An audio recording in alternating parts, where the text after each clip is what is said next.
Hey everyone! Have you played the Scarlet and Violet DLC yet? Are you planning on playing the Scarlet and Violet DLC? I just finished up the second half of the DLC, being the Indigo Disk and Mochi Mayhem, and I have a lot of thoughts, yes, and I'd like to share them with all of you today. So let's just jump right in. I'm Sabrina, and you're watching Saffron City TV.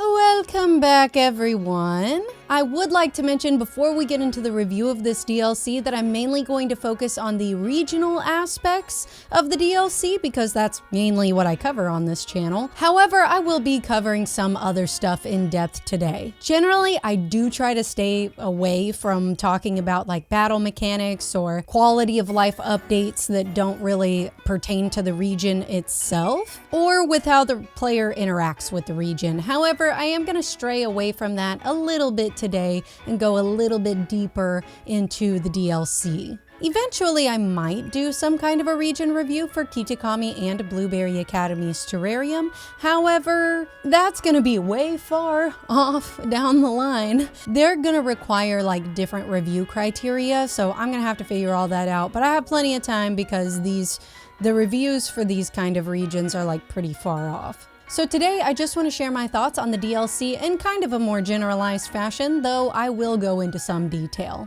Anyway, without further delay, let's get into it. When the DLC first released, I was pretty excited to play through it. I really enjoyed my initial playthrough of Pokemon Violet and my Nuzlocke of Pokemon Scarlet, so getting additional content from these games was something I really looked forward to experiencing. Not to mention, the DLC included areas separate from Paldea like Kitakami and Blueberry Academy along with its terrarium. Kitakami could be a miniature region all on its own, and we know that Blueberry Academy is located in Unova. But the terrarium with its 4 separate biomes is like a man-made micro-region, minus towns and cities and routes and whatnot. But at the risk of being controversial, I am just going to say this outright. Personally, I prefer the Teal Mask over the Indigo Disk. I have my reasons. Please don't click away yet. Just give me a minute. Alright, let's go over why I think this is the case. Just as a heads up, there will absolutely be spoilers in this little mini review. Back in September of last year, I played through the Teal Mask, and this was such a nice experience. Kitakami is an awesome place, and I enjoyed it so much that I made a video tour of it. You should check it out. It'll be linked at the top of the screen now, and it'll be in the description as well. As I stated in that video, I don't actually know if Kitakami is its own region or if it's just a small part of a larger region.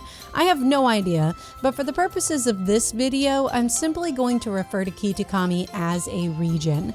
I almost wish Kitakami was a fully realized region because I really enjoyed exploring it, and I see a lot of potential for it to be much larger than it actually is. There's a ton of content and some new characters here as well. When you play through the Teal Mask, you'll meet Kieran and Carmine, 2 students from the Blueberry Academy who live here in Kitakami and play major roles in the storyline of both parts of the DLC. You'll also meet their grandparents, Yukito and Hideko. Yukito, their grandfather, is a descendant of a famous mask maker here in Kitakami and is a major character in the lore of the region. Kitakami also holds the annual Festival of Masks, where you can buy traditional festival items like food, masks, and other accessories. You can also play the Ogre Oustin minigame and win Mochi as a reward, and this Mochi acts similar to vitamins like protein, carbos, iron, and so on. It's a fun and easy way to get the items necessary for EV training your Pokemon that isn't as monotonous and boring as battling and grinding for money, though the game is kinda hard to play sometimes due to the frame rate dips. The festival is really cute and adds a ton of cultural flair to Kitakami, and I really appreciate its inclusion here because it really feels like we ain't in Paldea anymore. This place has its own culture, its own traditions, its own agriculture, and its own Pokemon, including exclusive variants like Blood Moon Ursaluna, Poltergeist, Sinistcha, and Diplin. And the region itself is beautiful, with tons of areas to explore like Kitakami Road, Revelers Road, Kitakami Hall where the festival takes place, Apple Hills, Wistful Fields, Paradise Barrens, Kitakami Wilds, Timeless Woods, Fellhorn Gorge, Mossfell Confluence, Oni Mountain, Crystal Pool, Infernal Pass, and Chilling Waterhead, which is probably the coolest cave in the entirety of the Scarlet and Violet games, aside from maybe the Charged Stone Cavern that is located in the terrarium from the Indigo Disk, but we'll talk about that later. Kitakami has a variety of biomes as well. We've got grasslands, a wasteland, a forest, a gorge, a giant mountain, and a volcanic area here as well.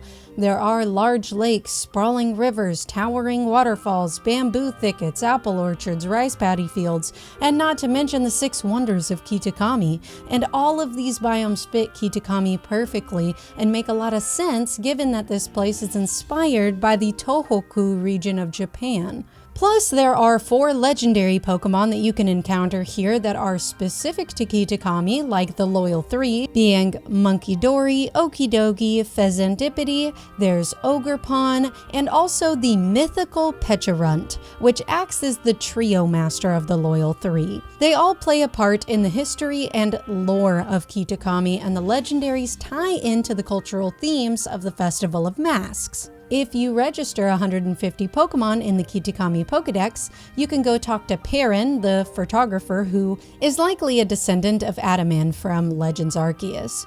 If you defeat her in battle, she'll ask you to come with her to take photos of Pokemon in the Timeless Woods, and eventually Blood Moon Ursaluna, which you'll then be able to capture. As I stated earlier, I really love Kitakami. I only wish that there was more content to it, because I just adore this little region so much. Seriously, I would love to see Kitakami get expanded into a larger region with more lore, more history, more exclusive Pokemon, more festivities, more areas to explore, more settlements, and even more lovable characters. And if they did do that, I would snatch that Pokemon game up so quick it would startle your granny. So yeah, needless to say, I really enjoyed the Teal Mask. However, after completing the storyline, there really isn't that much more to do other than capture Munkidori, Okidogi, Fezandipiti, and Blood Moon Ursaluna while you try to fill out the Kitakami Pokedex. That is until you're ready to play Mochi Mayhem, and I'll cover that a little bit later. Now, all of us are a little bit different when it comes to how we enjoy the video games that we play. Some people love exciting and invigorating gameplay that keeps your brain and your fingers working at all times. Some people enjoy amazing graphics and sound design, and love being visually and auditorily impressed by the world around them. Some people prefer a fantastic storyline with good writing that connects you to the characters and the events that the player experiences. And others truly enjoy exploring a world that is built with love and care, that is well thought out and detailed, with tons of lore, history, and a backstory worth immersing yourself into. And I'm sure that there are other ways of enjoying games that I didn't list just now, but you get the point. There are different strokes for different folks. The best games include all of these aspects. And I would say that most people generally enjoy a decent mix of these elements in any game. If you can't tell by what I cover on this channel, I love the regions, I love the history and the lore and the world building, the characters and their backstories, and an engaging storyline that keeps me on my toes and wanting to come back for more. I love all of the other aspects of gaming as well, but I particularly enjoy learning about the world that I'm operating in. As it stands, Kitakami has more culture and intriguing lore than Blueberry Academy. It's like a fully fleshed out miniature region that feels lived in and loved by its residents, and the entire region is beautifully designed with biomes that fit Kitakami perfectly. The legendary Pokemon here play a vital role in the history of this place, and it's very apparent in the fables and folklore that are noted on the signboards dotted around the region. The locals of Kitakami love this place so much that they want to reconstruct broken down shrines and statues, and they even have their own 6 wonders of Kitakami showing special recognition to particularly interesting places of their homeland. And with all that being said, I preferred the Teal Mask to the Indigo Disk. However, while Kitakami may be amazing and beautiful with rich culture and history behind it, once you've completed the short storyline, as it should be, this is DLC after all, fully completed the Kitakami Pokédex, legendaries included, the only real reason to return to the region is to play Ogre Oustin or do the Terra Raid Dens or maybe Shiny Hunt if that's your thing. There's not a whole lot of additional content here, and maybe that's why a lot of people prefer the Indigo Disk to the Teal Mask. And that's totally okay by me. We're all entitled to our opinions, but let me explain how I feel about the Indigo Disk to put it into perspective. First things first, it took me about a week after the DLC released for me to actually sit down and play it. Mostly because my work starts really ramping up for the holiday season. My birthday is at the beginning of the month, and like a lot of other people, my holidays get pretty busy. But once I did start it, I was fairly impressed. The fact that Blueberry Academy is located in the middle of an ocean but is technically located in Unova is a really interesting concept. And you can experience its Unovan influences in its music, its characters, its Pokemon in the Chargestone Cave, and in its more modern and technological aesthetic compared to its more traditional counterpart in Kitakami. Where in the Teal Mask you're introduced to a few characters who play a major part in the storyline in Kitakami, here you'll meet a variety of new characters who only play a limited role. Kieran and Carmine make a return to the Indigo Disk as they attend Blueberry Academy, however, they play a larger role in the storyline than the other newly introduced characters do. Similar to the Uva and Naranja Academy, its sister school, the Blueberry Academy, has its own Elite Four and Champion. When you begin the Indigo Disk as part of the DLC, you'll be greeted by Cyrano, the founder and director of Blueberry Academy, who happens to be friends with Clavel. The player specifically has been invited to the school due to their accomplishments at the Uva/Naranja Academy. And once you arrive at the Blueberry Academy, you'll meet up with Cyrano again, along with Lacey, another important character to the DLC, as she's one of the Elite Four members here.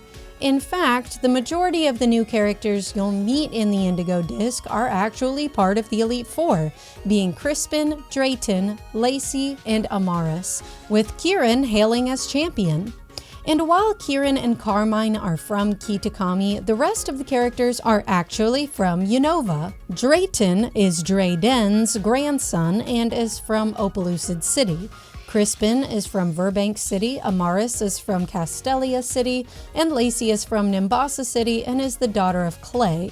I also suppose you could technically split the Indigo Disk's contents into 2 parts. During the first half of the Indigo Disk, you'll primarily be focusing on defeating the Elite Four, and they can be tackled in any order. Personally, I took down Crispin first, then Drayton, then Amaris, and finally Lacey. Drayton gave me the hardest time and took up a ton of my time, mostly because I had to go catch a team of Pokemon in the terrarium to complete his trial.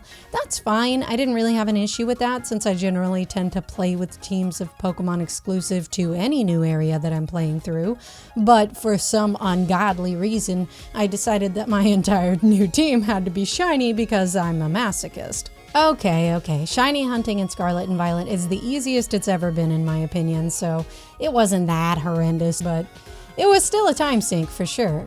Anyway, I really enjoyed the challenge of defeating this Elite Four because, well, it was actually challenging. Here at the Blueberry Academy, all trainer battles are actually double battles, which adds an additional layer of challenge on top of the really well thought out teams of the Elite Four. I was actually given a run for my money, which was really refreshing and enjoyable. And of course, during this portion of the DLC, I spent the majority of the time exploring the terrarium, a giant man-made biodome which is split up into 4 large quadrants containing different biomes, being the savanna biome, the coastal biome, the polar biome, and the canyon biome. And these biomes are glorious. The savanna biome is probably my favorite.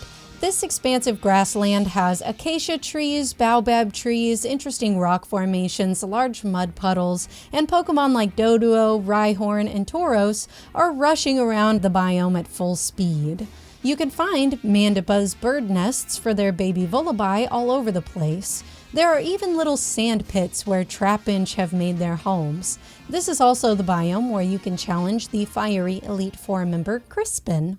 Next, you can take on Lacey and her fairy-type team in the coastal biome, where you'll find beautiful tropical waters, sandy beaches, a bounty of flowering bushes, adding aesthetic pops of color all over the biome. There are mountains with waterfalls, lakes with little fishing docks, and palm trees decorate this biome perfectly. Not to mention that a lot of Pokemon found here are either from Alola or are Alolan variants, adding even further to the laid-back tropical vacation vibes of this biome. Next is the polar biome, and this place is freezing cold. The water here is dotted with little glacial islands and icy platforms that float on the water's surface. This mountainous biome is covered in a blanket of snow, and Pokemon like Beartic, Dugong, Lapras, and Minccino seem to enjoy the chilly atmosphere here. These frosty mountains are really impressive, and it's usually snowing in this biome, though I did happen to be recording on a day where diamond dust was falling from the sky. Isn't that awesome? Oh, it's so pretty. Oddly enough, the Dragon-type Elite Four member Drayton is located here.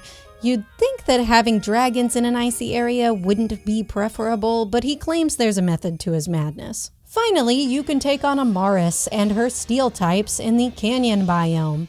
This is probably the most aesthetically pleasing biome in the terrarium. As its name suggests, it too is quite mountainous, but the rock formations here outshine those of both the polar and savanna biomes. There are large green freshwater lakes with giant waterfalls and an impressive wooden bridge connecting the mountains as well.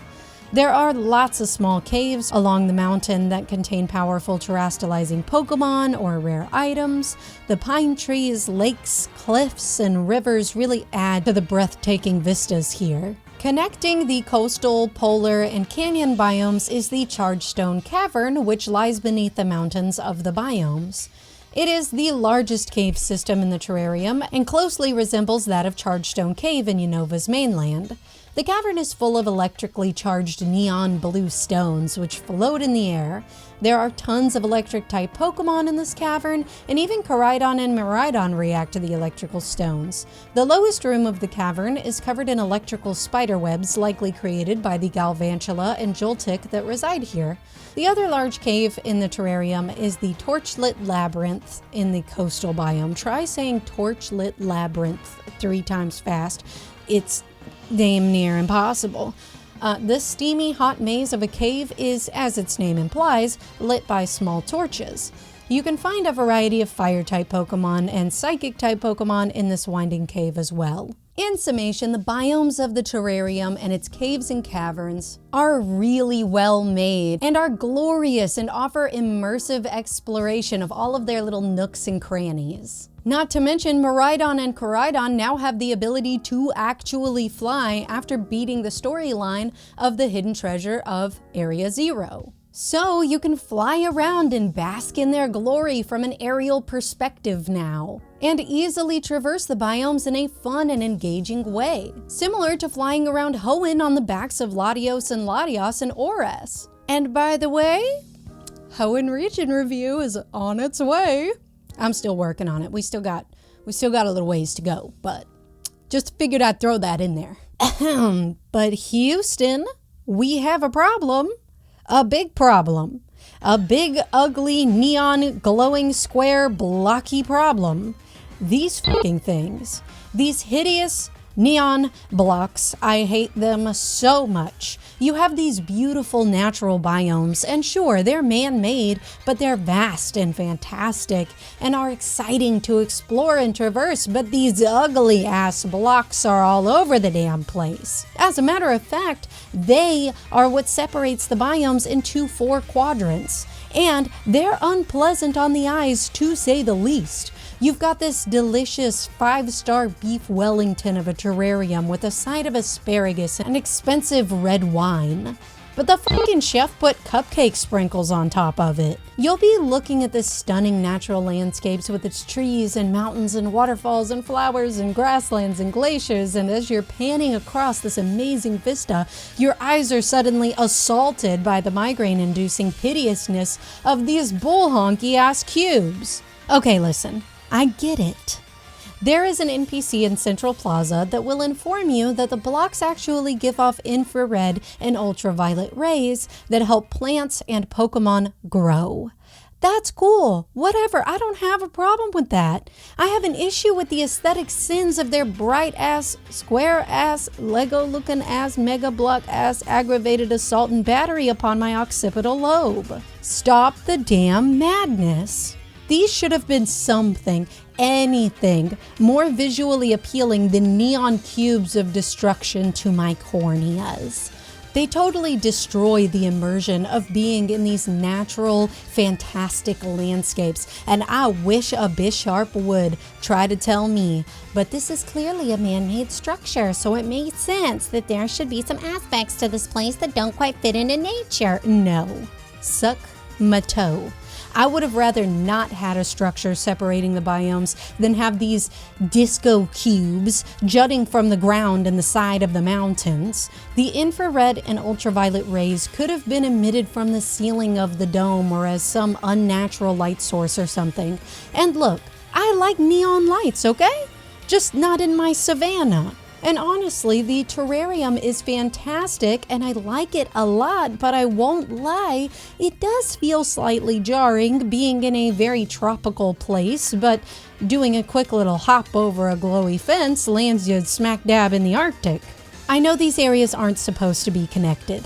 This is a man-made biodome, I get that. I just think I would have preferred that these areas connect at least semi-naturally, instead of being divided by one of the ugliest design choices I've seen in a Pokemon game to date.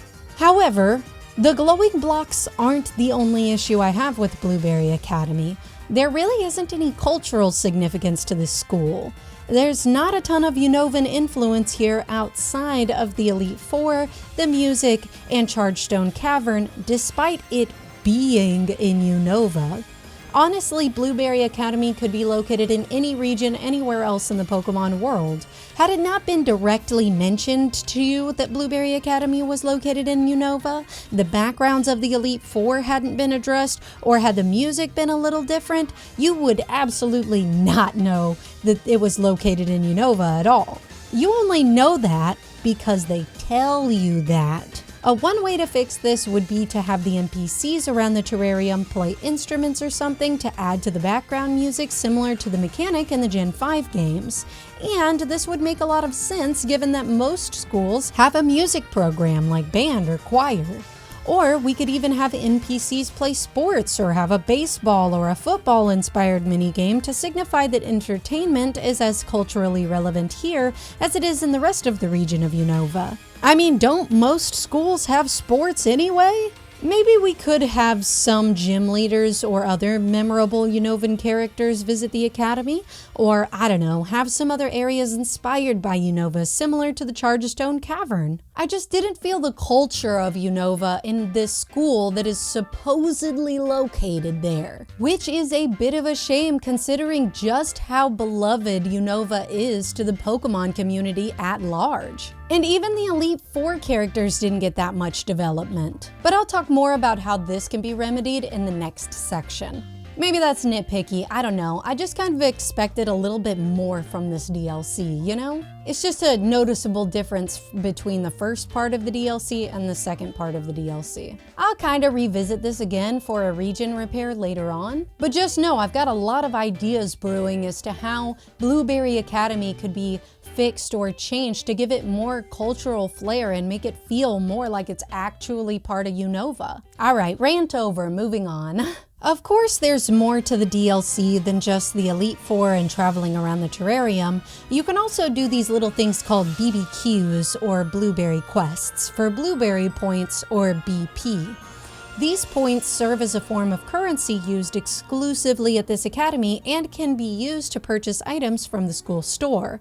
In addition, the player is allowed to access the League Club Room, and it's in this space that you can access the computer and donate BP to the other clubs around your school.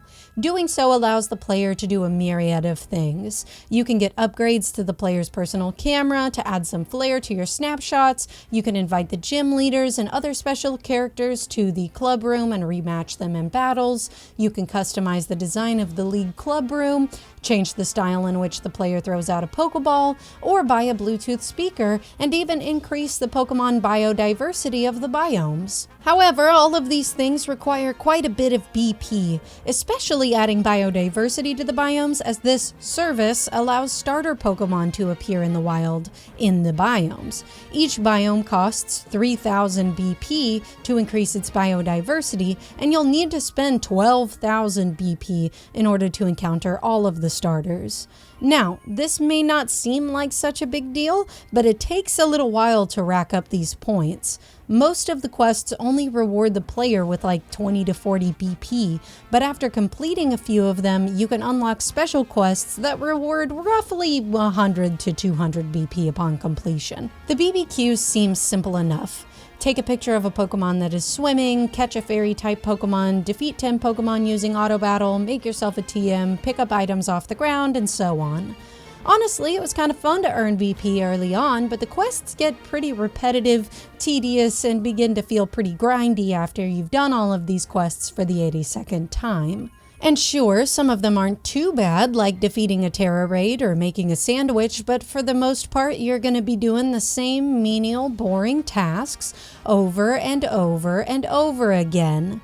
And after about an hour of doing BBQs, I now have to go through and delete about 50 pictures of random shit from my Switch. And you would think that once you've customized the League Club Room to your liking, settled on a Pokeball throwing style that you're planning on keeping for a while, and expanded the biodiversity of the biomes, that you wouldn't really need to keep grinding BP, right?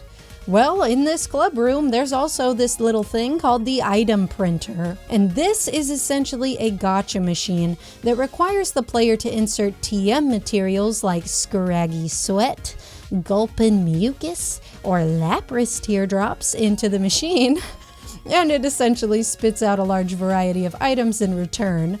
This can be anything from full heals to lucky eggs, and it even has special modes like the 2x bonus or even the Pokeball Lottery, which can give the player special Pokeballs like the Beast Ball, Sport Ball, and other balls that can't be bought from any of the stores in the game outside of the auction.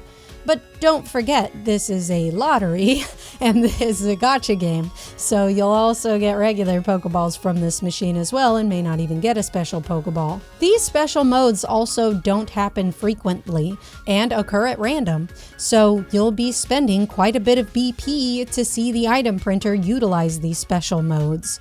But this is probably the most addictive thing about this DLC. I mean, I spend most of my BP on this damn gambling machine, and have actually gotten some neat prizes too. For example, I got a Beast Ball from this machine, and I used it to catch Terapagos. But one of the coolest things that you can do at Blueberry Academy, specifically in the terrarium, is the ability to play as your own Pokemon. That's right, baby. You want to experience the terrarium as a damn Venonat? You surely can. Early on in the Indigo Disk, you'll obtain the Synchro Machine, and this little doohickey synchronizes your mind with your Pokemon, and you can essentially control them. You can run around as your Pokemon, battle as your Pokemon, pick up items, and just enjoy living a day in the life of a Venonat. The downside is that movement can be a little slow, and you can't jump or climb at all, so you're a little limited on traversing vertical planes. And surprisingly, bird Pokemon can't really fly either. They just kind of hover over the ground. You have a little more upward mobility, but like I said, it's pretty limited.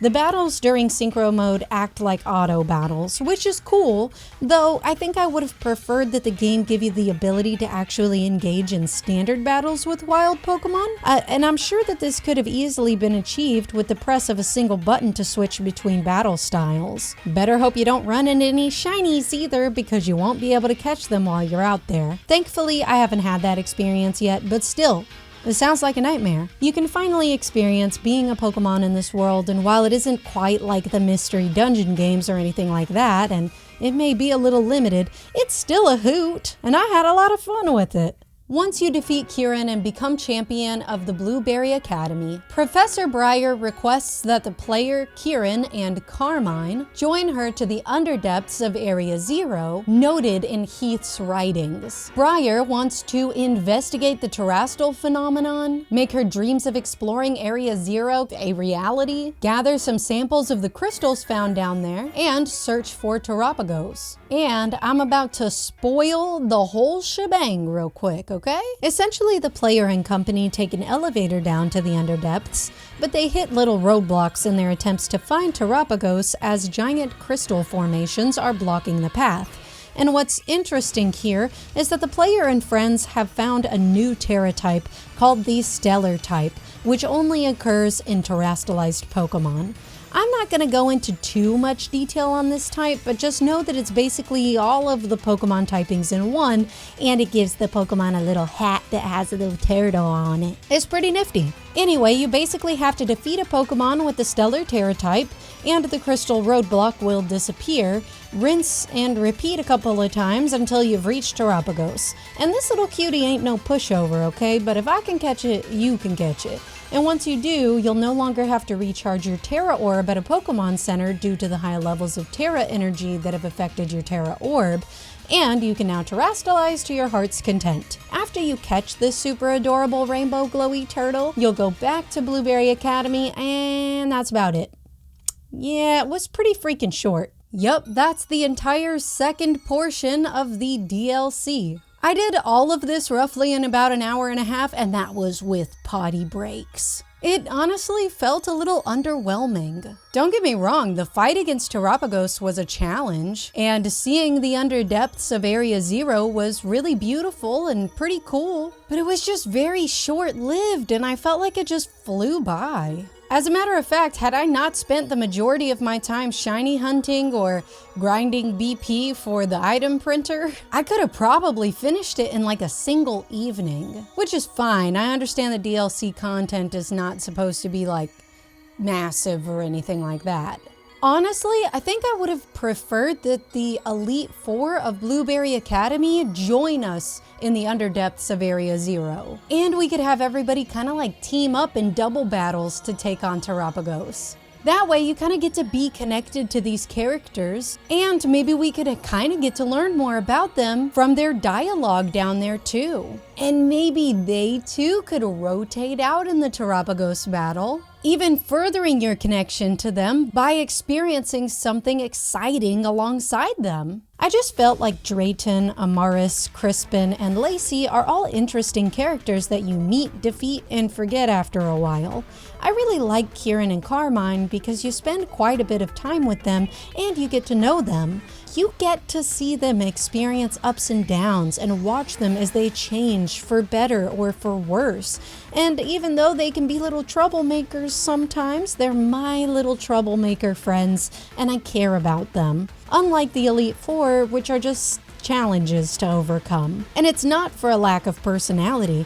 They seem like perfectly good characters, but I just don't really feel like I got to know them, and I likely won't ever get to know more about them. Which is fine, I guess. It's not like the player ever truly becomes friends with any of the other Elite Four members or the gym leaders from other regions, but still, they're your age, and they attend the school you're visiting, and I just think that the player could have been given more opportunities to bond with them a little bit in the depths of Area Zero.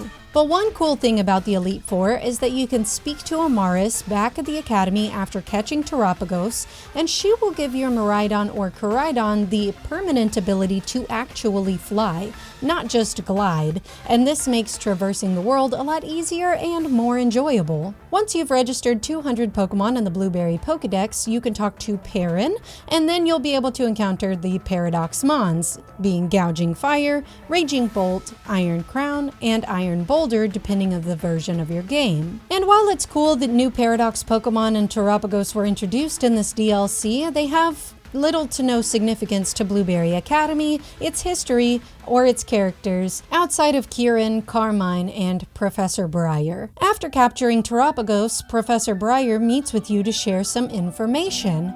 It turns out that she ended up writing an entire book about what happened in the Area Zero Underdepths, including all of her findings, and gives the player a proof copy of her book. In addition, Briar explains that she has added some crystals from the underdepths to the terrarium core that hangs from the ceiling of the terrarium, and surprisingly, now stellar Terra-type Pokemon can be found in the terrarium. And I think that those additions are really cool. But outside of that, what was even the purpose of physically obtaining the hidden treasure of Area Zero? Just to catch a legendary? That's it? No mention of what we should do with this Pokemon? Nobody is interested in studying it for its special terastallization qualities? Nobody cares that we discovered an entirely new type of terastallized Pokemon, being the stellar type?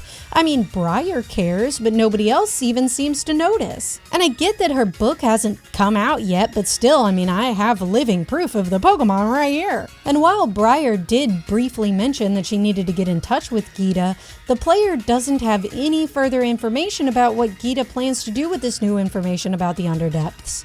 As a matter of fact, when you call her to the League Club room to battle her, she doesn't even mention Area Zero or Terapagos for that matter. So essentially, it just kinda seems like no one cares.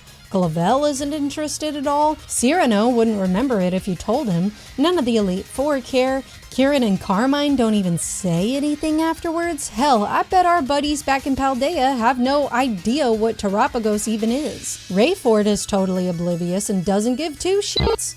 No history class curriculum should be updated to include this new information? Were there no lessons to be learned? Were there no stakes? Was there no point? Area Zero has been forbidden up to this point, and we've had no new revelations now that the threat of whatever was down there has been dealt with. Nobody wants to go to the depths and explore or study it or even grab the documents that the professor left down there. Nobody gives two flying fucks that you just caught the single most important Pokemon in all of Paldea. The people of Blueberry Academy, even the important characters, are totally blind and oblivious to the existence or importance of anything outside of their tiny little bubble in the middle of the ocean. At least in the Teal Mask, when you catch Ogerpon, Kieran and Carmine's grandparents begin telling the other locals the truth about the ogre and the Noble Three of Kitakami, and people around the region begin admitting that they had it wrong this whole time, and that they should have been more welcoming to the Mask Maker and Ogerpon. The residents of Kitakami are coming around to accepting that just because something is history and legend doesn't mean that it's correct or morally right. Not to mention, the locals also have new dialogue regarding Ogerpon, and they actually seem to be impacted by the events of our encounter with the legendary Pokemon. In addition to that, the only important person that seems to notice anything about the hidden treasure of Paldea after it's caught is in Kitakami of all places. Once you catch Terapagos, you can visit Crystal Pool, and magically, Professor Sada/Turo will appear before you. This apparently seems to be an instance of them from the time period prior to their construction of the time machine. Essentially, they revealed that they miss their son Arvin and want to spend more time with him, and they wish to trade their Scarlet/Violet book for Briar's book, which you obtain after catching Terapagos. And this was a pretty enlightening experience too, as it's believed that the player influenced the professor's obsession with their studies when they were given Briar's book. Once the professor obtains this book and returns to their own time period, they become so obsessed with their findings and with their work that they neglect their families, leading to their partners abandoning them and Arvin, forcing Arvin to grow up in the lighthouse alone and causing him significant pain, turmoil, and trauma. That's fucking dark, dude. The sad part is that the player never even tells Arvin about their encounter with his parent, and we didn't even apologize for essentially setting in motion the events that led to the destruction of his childhood. Maybe we aren't the hero of this story. Maybe we were reckless in our pursuit of power, hunting down every legendary Pokemon in the land, unknowingly and inadvertently putting our friends in the crosshairs, and ultimately causing them suffering that we, the main character, don't even grapple with or atone for. This isn't even the first time we've done this either. Kieran spent his entire life enthralled with the idea of meeting the ogre in the fables told in Kitakami, yearning for the day where they become lifelong companions as he cares deeply within himself for the struggles of this outcast Pokemon. Even though the people who care about him most do everything in their power to shelter him from the ogre. And we learn all of this about him, and we lie to him.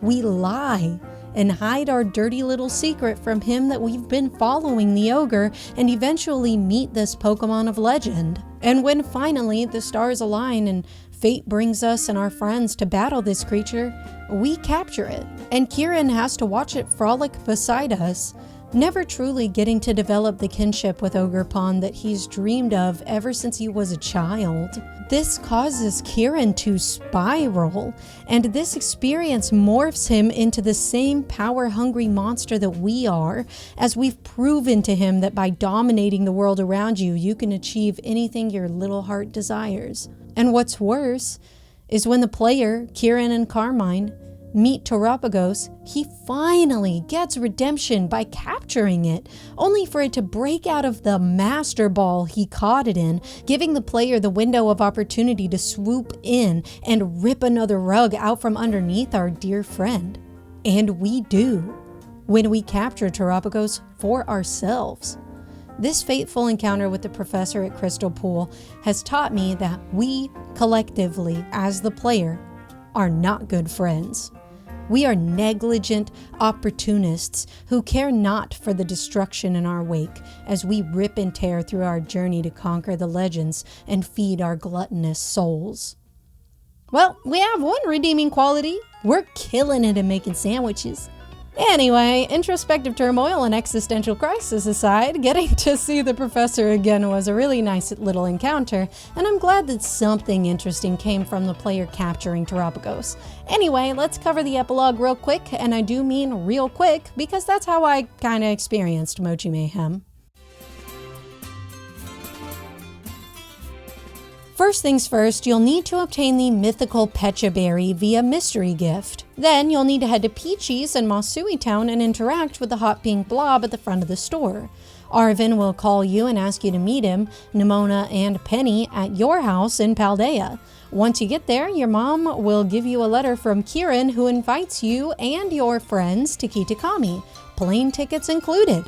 That's pretty generous, Kieran, but I was literally just there. Anyway, once y'all get back to Masui Town, y'all meet up with Kieran and eventually Carmine, who is acting oddly odd. And it's believed that she is suffering from some rumored curse. But before too long, Nimona also catches the Mochi Dance curse. Other residents start doing the Mochi Dance until just about everybody in Masui Town is getting down with the Mochi Mayhem. Papa Yukito and Nana Hideko start Mochi dancing, Penny and Arvin suffer from the curse as well, and the only thing that the player and Kieran can do about it is obliterate everyone in Pokemon battles until they finally catch the culprit. And that would be Pecharunt. This Pokemon creates toxic mochi, and if anyone eats it, they become puppets to the control of Pecharunt, who is also known as the subjugation Pokemon. Once you defeat and capture Pecharunt, that's pretty much it. The curse is lifted, all of the residents and your friends go back to normal, and the epilogue is complete. Arvin, Penny, Nimona, and the player go back to Paldea, Kieran and Carmine go back to Blueberry Academy, and life goes on. I'm not gonna lie, the ending to the entirety of the Scarlet and Violet DLC feels pretty anticlimactic. I mean, don't get me wrong, Mochi Mayhem was cute, and so is Pecharunt for that matter, but this was very short and very, well, the only word I can think of is anticlimactic. I really would have preferred to spend more time in Kitakami with our Paldea buddies. We could have explored the region together, visited Crystal Pool or something, had a contest to see who could get the most points at Ogre Oustin, or participated in the Festival of Masks or something. But really all that happened was that Kieran and Nimona had a little battle, we searched for a TV remote at the community center, everyone got cursed, I caught a mythical Pokemon, and then everyone went home. What kind of vacation is that?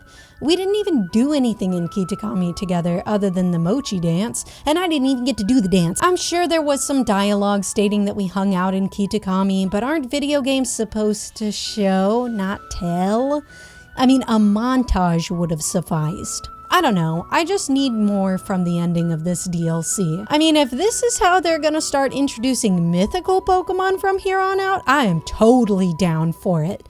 But this wasn't just a storyline surrounding a mythical Pokemon, this was the epilogue of the DLC. I don't know how to feel about it. I would have liked the ending to be more like the finale of a New Year's fireworks show, and instead it was more like just snakes and sparklers. With all of my criticisms of the DLC, I still feel like it was money well spent. And as much as I complained, a ton of new content was introduced with new mechanics, minigames, storylines, battles, paradox Pokemon, legendaries, and a mythical Pokemon. That's a lot of content, y'all. I still had a ton of fun with the Teal Mask, the Indigo Disk, and Mochi Mayhem. Sure, it could have been better, but it wasn't bad by any means.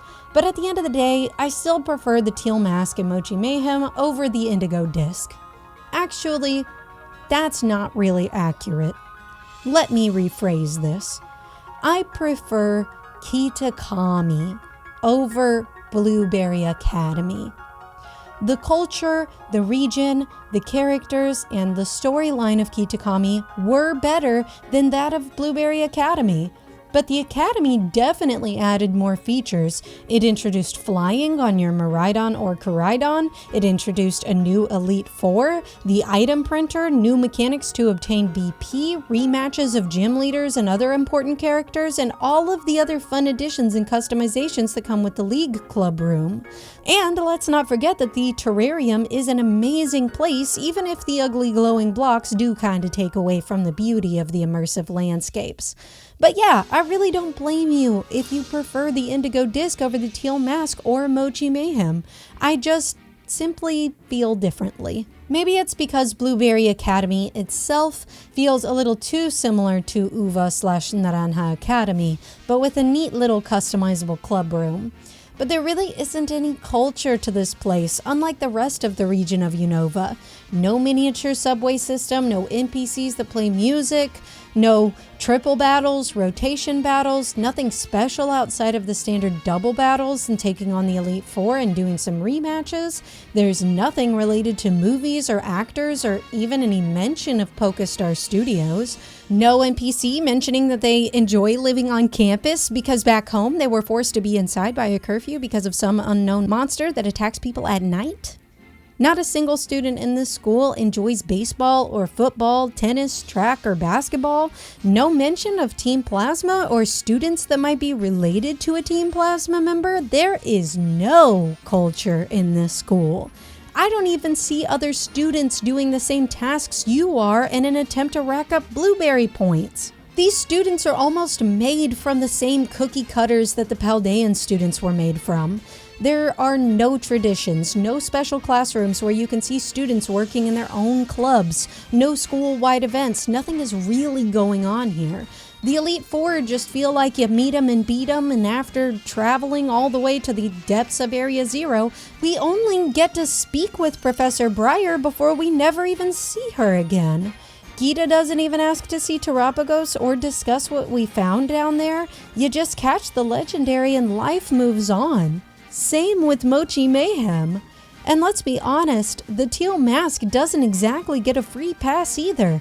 The fact that there is such a limited amount of things to do in the region after you finish the storyline and fill out the Pokedex is really disappointing. There is almost no reason to return to Kitakami after you've finished Mochi Mayhem, and I honestly haven't really done so either. As much as I love the place, I have done all I can do. At least Blueberry Academy gives the player incentives to revisit by implementing Blueberry points in the quest system. You can customize your club room as much as you want, play the gacha item printer, have rematches with gym leaders, use the synchro machine to run around as your own Pokemon, in addition to doing the Terror Raid dens and shiny hunting. People are probably going to spend more time at Blueberry Academy than they are in Kitakami from now on, and that kind of makes me sad, but what can you do? And ultimately, I absolutely do not hate the Indigo Disk. I just prefer the Teal Mask more. And even though I did kind of just take a stinky do on the Indigo Disk and the Hidden Treasure of Paldea and Mochi Mayhem to a certain extent, I really did enjoy my time spent on it. And I feel that I may have just done this DLC a disservice. The way that I explained things in this video may have left you feeling like there isn't much content to the DLC in total and that it isn't worth your time or your money. And let me just say this, that is not the case. I may have done a poor job at explaining just how much time you could sink into this DLC. But seriously, you could spend a large chunk of time enjoying all of the extra amenities that this DLC has to offer. If you're one of those people that really enjoys a good storyline, you might be a little disappointed. Not with the storyline itself, you just might be disappointed in the length of the storyline. However, you certainly won't run out of things to do or gameplay to experience for quite a while. And ultimately, I feel like I got what I paid for, and I had a lot of fun with it. It was totally worth it to me. Regardless of how critical I was in this video, I still had fun, and I can't wait to see what Game Freak has in store for the next mainline Pokemon game. But, not gonna lie, they have got to spend more time on the next mainline games. And stop, please, Game Freak, stop rushing to get these out. If the game needs to be delayed, let it be delayed. The frame rate drops and the pop-in and the crazy glitches, all of this is really taking away from the immersion and the experience of Scarlet and Violet, and quite frankly, it was not fixed in the DLC, and it just kind of makes me sad. Having glitches and pop-in and massive frame rate drops really takes away and is so reductive to the experience of playing through the games as a whole. So Game Freak, while I cannot wait to see what you do next, please let it bake in the oven for just a little while longer. I'm sure that all of us agree that we can wait for something truly spectacular. Anyway, that's gonna be it for today. If you enjoyed this video, subscribe to the channel so you can see more stuff like this from me. If you liked the video, leave me a like. If you want to be notified whenever I upload a new video, and I do upload randomly, sometimes I only upload like once a month. I'm not trying to overwhelm myself, y'all. I'm sure y'all can understand that. But yeah, if you want to be notified, hit the bell icon. The next video that I release, this is going to be the last video that y'all are going to get for a little while, because I am working on the Hoenn region review, and that one is going to be even heftier than the Johto region review. I think this time I am not going to split it up into two parts. I'm just going to do a whole gigantic video that it very well could turn out to be like 3 hours or something. I don't know, but making a 3-hour video with very intense editing and a lot of script and getting all of that gameplay footage definitely takes time. And remember, I still have a day job.